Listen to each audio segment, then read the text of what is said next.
Taarifa kwa umma. Jeshi la Polisi mkoa wa Kilimanjaro linaendelea kuimarisha usalama wa raia na mali zao sambamba na kushughulika na makosa ya jinai yanayojitokeza kwa mujibu wa sheria.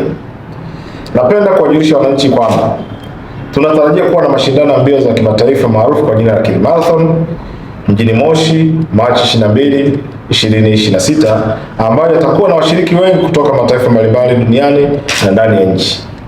Sambamba na hilo, tunatarajia kuwa waumini wa dini ya Kiislamu watasherehekea siku ya Eid al-Fitr tarehe 20 na 21 Machi 2026 kutegemea na kuandama kwa mwezi.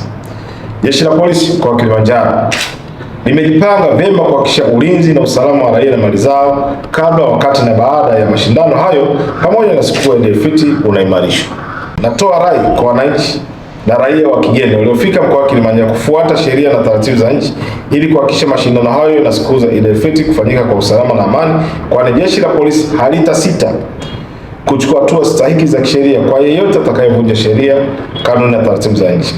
Aidha, wazazi wawe makini na watoto wakati wote wa mashindano ya sherehe za Eid al-Fitr na kuacha ulinzi kwenye nyumba zao. Watumiaji wa vyombo vya moto kuhakikisha wanafuata sheria za usalama barabarani na kuheshimu watumiaji wengine wa barabara.